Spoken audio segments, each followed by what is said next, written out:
I remember because I was watching Jeopardy reruns, the way I always do when I can't sleep. The blue light from the TV was the only thing cutting through the darkness of my living room in my little ranch house in Cedar Falls, Iowa.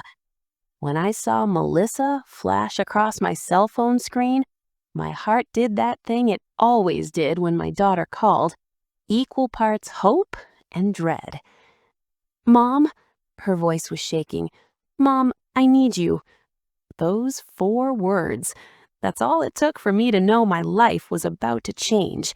But before I tell you what happened that night, let me ask you something. If you love this kind of real-life story, the kind that makes you feel something deep in your chest, please hit that subscribe button right now. These stories need to be told, and your support means everything. And if you know someone who'd understand what I went through, share this with them. Sometimes we all need to know we're not alone. Now, back to that phone call. "Melissa, honey, what's wrong?"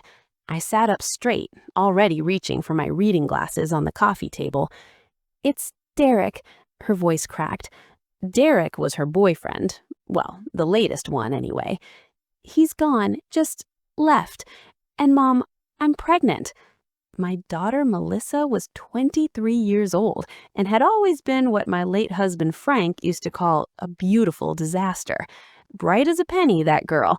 She could have been anything, but somewhere between her daddy dying when she was 16 and her 23rd birthday, she'd lost her way. Wrong men, wrong choices, wrong everything.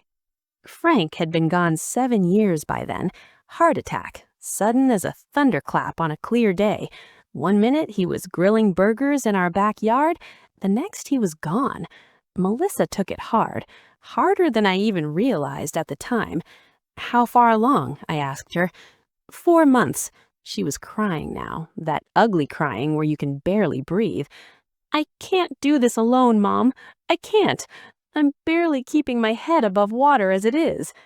Melissa was waitressing at a truck stop diner off Highway 20, living in a studio apartment that cost more than she made most months. I'd been helping her with rent when I could, but my teacher's pension only stretched so far. "Come home," I told her. "Come home right now. We'll figure this out." "You mean it?" Did I stutter? "Pack a bag and get yourself here. Drive safe."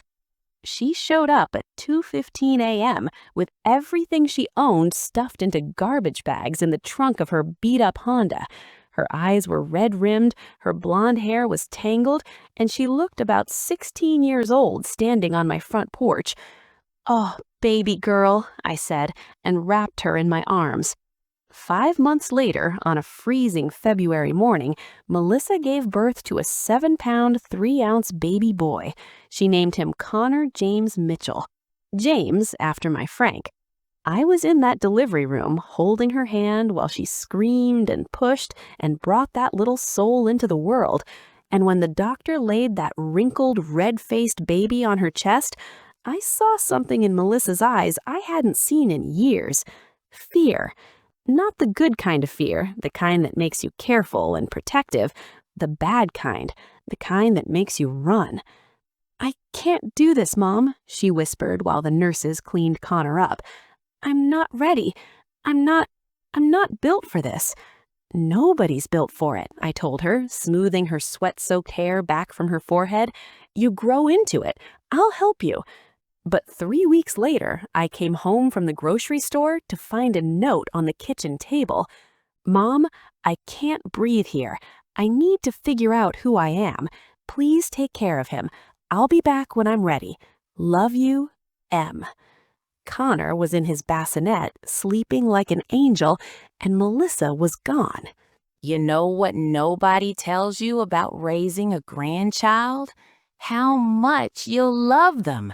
How completely they'll take over your heart. I thought I'd used up all my mother love on Melissa, but Connor, that boy was like sunshine breaking through clouds.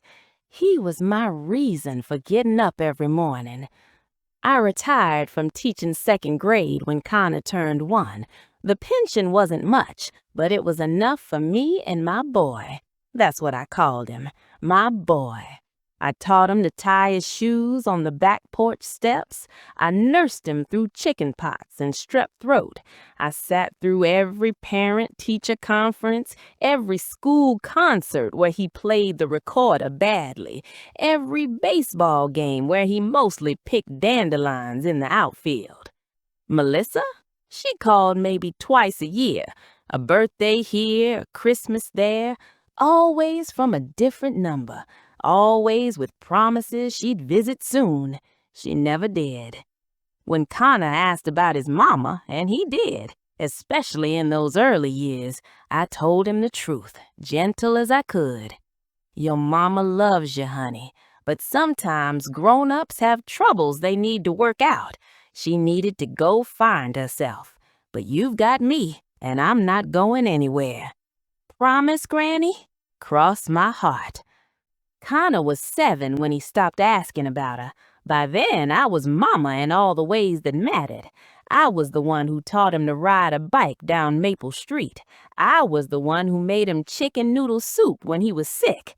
I was the one who helped him with his math homework, even when that new Common Core stuff made my head spin. The other moms at school, the real moms, the young ones, they were kind to me. They invited Connor to birthday parties. They organized carpools. Susan Henderson, whose son Tyler was Connor's best friend, she became a good friend to me, too. "You're doing an amazing job with him, Dorothy," she told me once after a particularly chaotic soccer game where Connor actually scored a goal. "He's such a good kid." "He makes it easy," I said, watching Connor and Tyler chase each other around the field, their laughter carrying on the wind. But there were hard moments, too. Middle school was rough. Connor came home one day with a split lip and a detention slip. "Connor James Mitchell, you want to tell me what happened?" I asked, sitting him down at the kitchen table with an ice pack. "Justin Meyer said I didn't have a real family," Connor muttered, staring at the table. "Said it was weird that I lived with my grandma, called you old." My heart cracked right down the middle. "You hit him?" "Yes, ma'am." I wanted to be angry. I wanted to give him the lecture about violence not solving anything. But instead, I took his face in my hands, his beautiful face that was starting to look so much like his grandfather's, and I said, "You listen to me, Connor. We are a real family, the realest there is. It's not about who lives in the house. It's about who shows up every single day. You understand me?" "Yes, Granny." His eyes were shining with tears. "And for the record, I may be old, but I can still whoop your butt at Scrabble." That got a smile out of him. High school came and Connor bloomed. He made the varsity baseball team his sophomore year. He got a girlfriend named Emma, who was sweet and smart and actually helped him bring his chemistry grade up. He started talking about college, about maybe becoming an engineer. "You could do anything you want, honey," I told him one night while we sat on the back porch watching fireflies dance in the yard. He was 15 now, almost as tall as his grandfather had been. "You're so smart, so good." "It's 'cause you raised me right, Granny," he said, and leaned his head on my shoulder like he used to do when he was little. I thought we were solid. I thought we had all the time in the world. I was wrong. The knock came on a Saturday afternoon in October. Connor was upstairs doing homework. I was making pot roast for dinner. Through the window in the front door, I saw a woman I almost didn't recognize. Melissa. She looked good, really good. Her hair was styled, her clothes were expensive looking. She had makeup on and was wearing heels. She looked like success, like she'd finally figured out that thing she'd been searching for. My hands were shaking when I opened the door. "Hi, Mom." She gave me a nervous smile. "Can I come in?" "Melissa." My voice came out stranger than I intended. "What are you doing here?"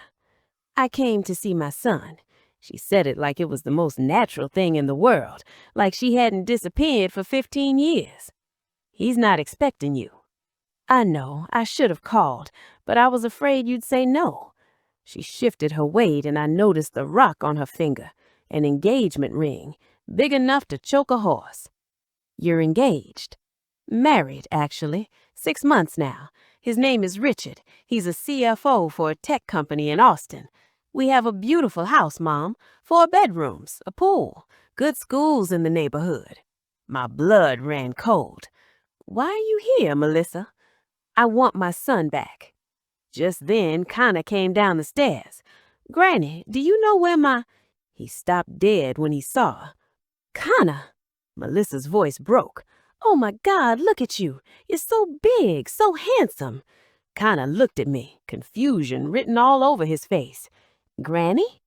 Connor, this is your mother, Melissa. The silence that followed was deafening. Hi, baby. Melissa took a step toward him. I know this is a shock.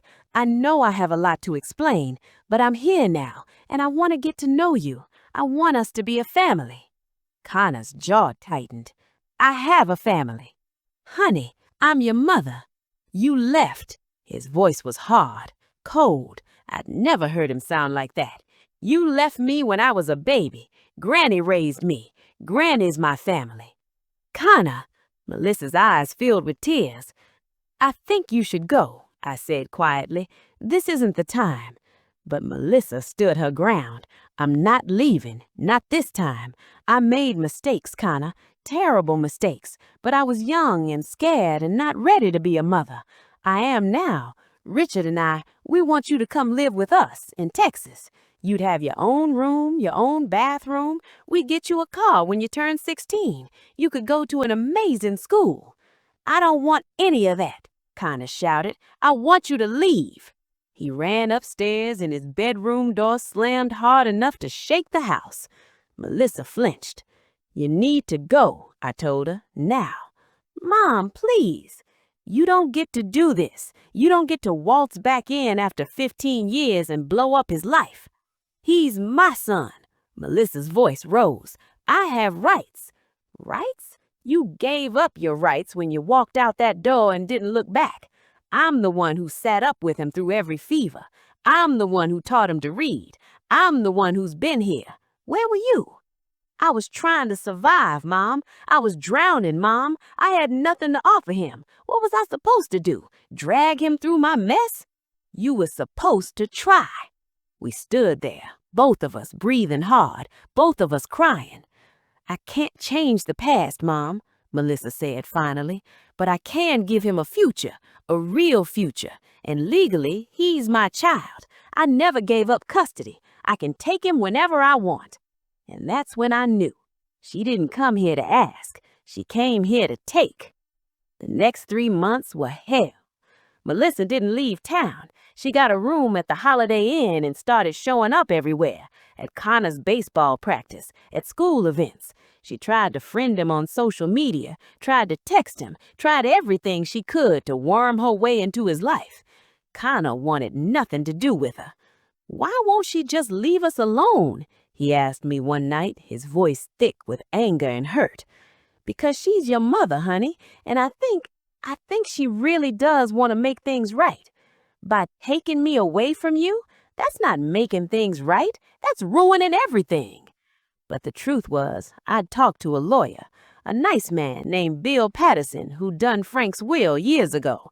He'd looked over our situation and given it to me straight. Dorothy, she's his biological mother. She never terminated her rights, unless you can prove she's unfit. And from what you're telling me, she's got a stable marriage, a good home, steady income. The judge is going to side with her if she pushes for custody. Even though I've raised him for 15 years? Even then, I'm sorry. I didn't tell Connor that part. How could I? Melissa started taking me to court. First, it was supervised visitation, a therapist's office where Connor had to spend 2 hours with her every week while some stranger took notes. Connor went because the court said he had to, but he was sullen and silent the whole time. Then she filed for custody. The hearing was in January, cold and gray, snow falling outside the courthouse windows. Melissa wore a navy suit that probably cost more than my monthly pension. She had Richard with her, a handsome man in his 40s, with graying hair and kind eyes. He looked uncomfortable, like he knew he was part of something ugly. My lawyer did his best. We had teachers testify about how good a student Connor was, how well adjusted he seemed. We had Susan Henderson talk about what a devoted grandmother I was. We even had Connor's pediatrician talk about his medical history, every appointment, every vaccination, every midnight trip to urgent care. All me, all 15 years of me. But Melissa had something I didn't. She had money, she had a 2-parent household, she had a fresh start to offer.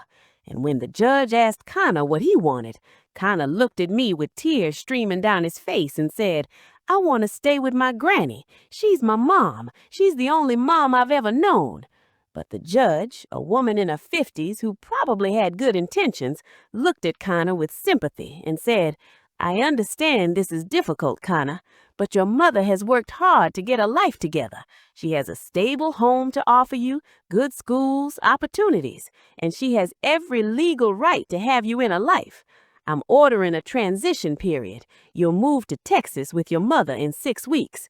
This will give you time to finish the school year and say your goodbyes." Connor yelled out a sound I'll never forget, a wounded animal sound. And just like that, I lost him. Those 6 weeks were torture. Connor barely ate, his grades dropped, he stopped going to baseball practice. Emma broke up with him because he'd become someone she didn't recognize, angry, withdrawn. I tried to make it easier for him. I helped him pack. I talked about Texas like it might be an adventure. I lied through my teeth and told him everything would be okay. But at night, alone in my room, I cried until I couldn't breathe. The day he left was in March, a Tuesday.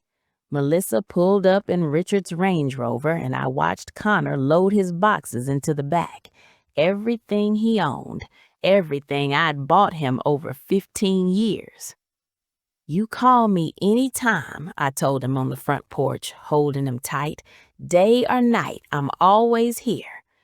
"I don't want to go, Granny," he was sobbing into my shoulder. "Please don't make me go."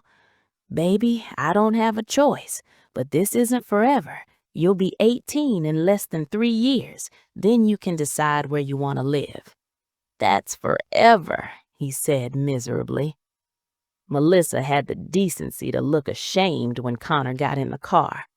"We'll make sure he calls you," she said. "I promise." "You better." I stood in my driveway and watched them drive away until the car disappeared around the corner.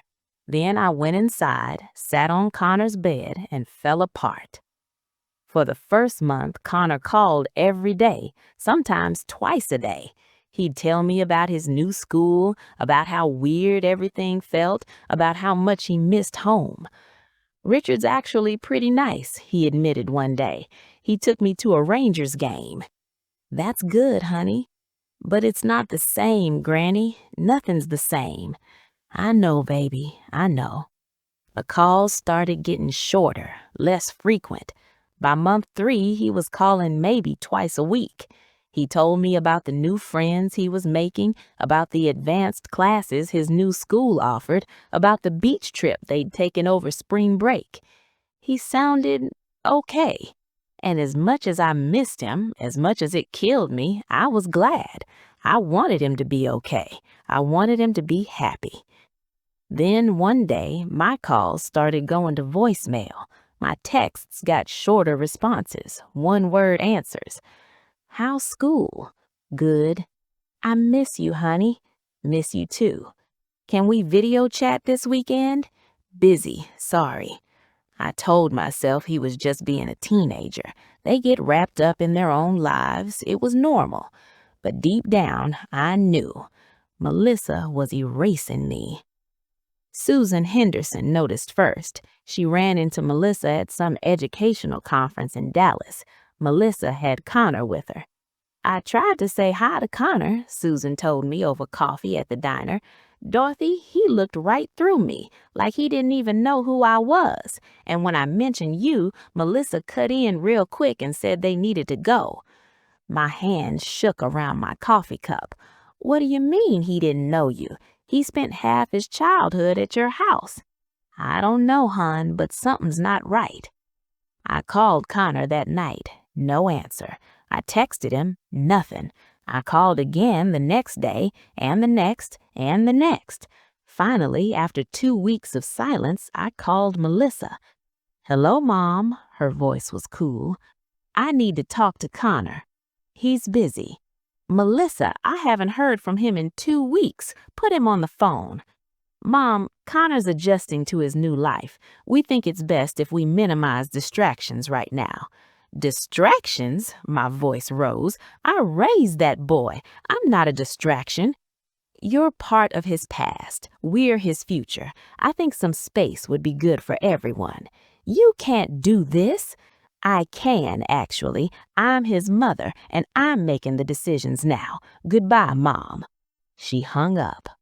I didn't hear from Connor for his 16th birthday. Not a call, not a text, nothing. I sent presents to the Austin address. They came back, returned to sender. I tried calling from different numbers, blocked. I found Connor's Instagram account. He'd changed his username. His bio said, Austin native, baseball, gaming, living my best life. There were pictures of him smiling with friends I didn't know, pictures of him in a Longhorns jersey, pictures of him with Melissa and Richard at some fancy restaurant. There wasn't a single picture of me. It was like our 15 years together had been erased. I fell into a depression that scared even me. I stopped going to my book club. I stopped answering calls from friends. I sat in Connor's room. I'd left it exactly as it was, and I cried. Finally, Susan staged an intervention. Dorothy Mitchell, you get up right now, she said, marching into my house uninvited. Get dressed, we're going to church, and then we're going to lunch, and you're going to tell me everything. So I did. That girl is poisoning him against you, Susan said flatly. She's rewriting history. But why? I gave her what she wanted. I let him go. Because you're a reminder of her failure. Every time Connor talks to you, he remembers who really was there for him. She can't have that. She needs him to believe she's always been the good guy. What do? You fight.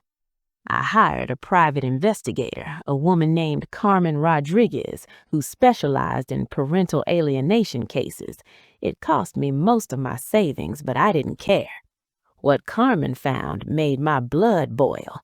Melissa had been telling Connor I was sick, that I had dementia and didn't recognize me anymore, that seeing him would confuse me and make me worse. She told him the doctors said it was better if he moved on, remembered me as I was.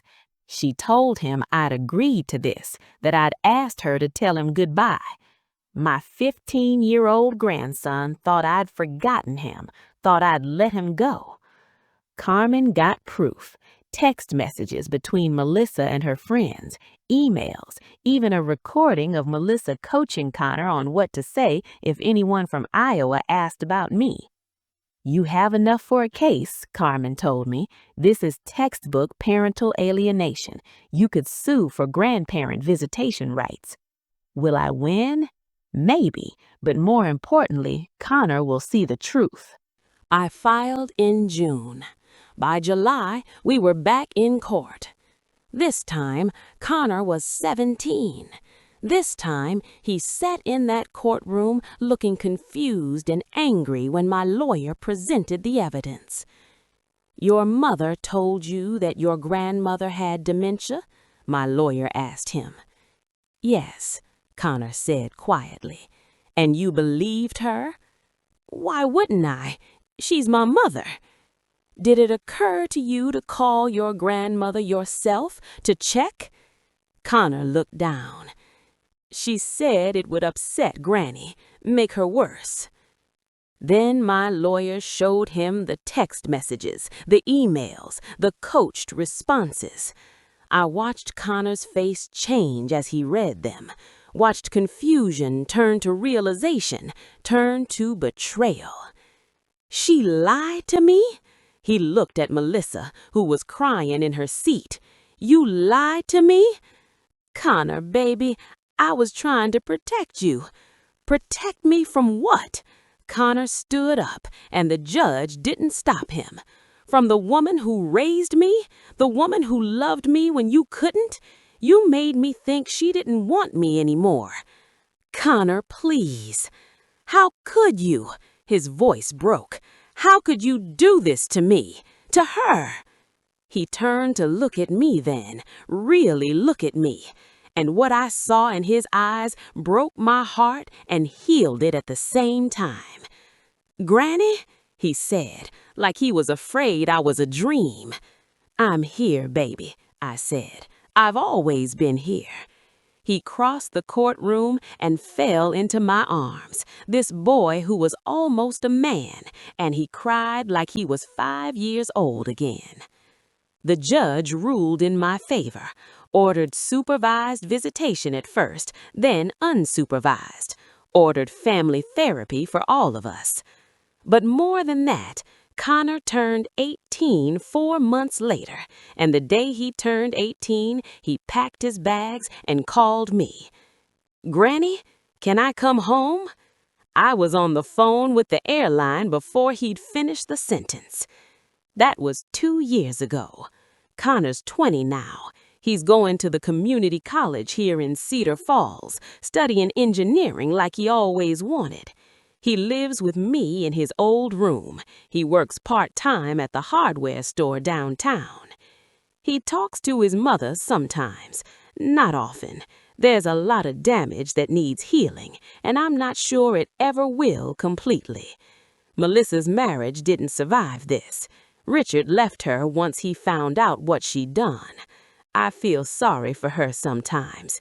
She got what she wanted and lost it anyway because she went about it all wrong. Connell and I went to therapy together for a year, worked through a lot of anger and pain on both sides. The therapist told me I needed to let him have his own relationship with Melissa, that I couldn't speak badly about her, even after what she'd done.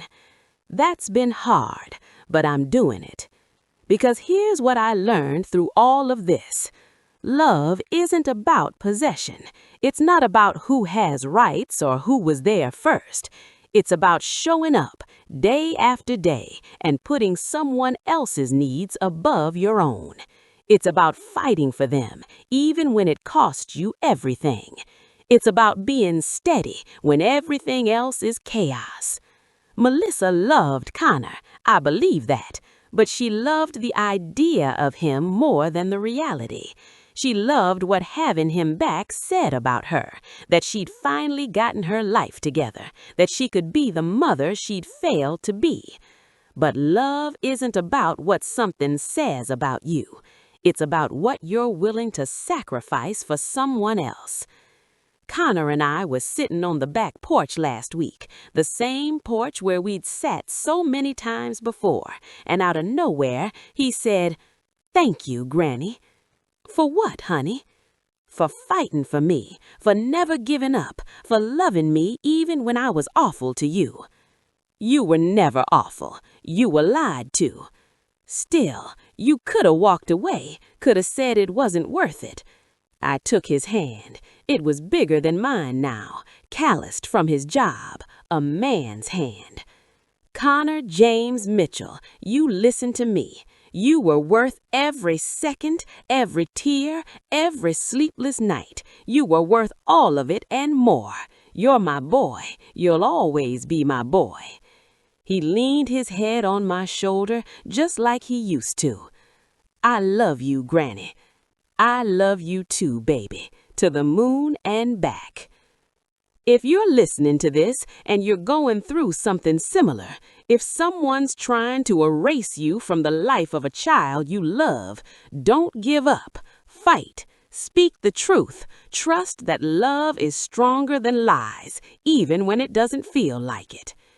And if you've been that child caught in the middle of adults who can't get out of their own way, know this: the person who showed up for you, the person who loved you when it was hard, the person who fought for you, that's your real parent.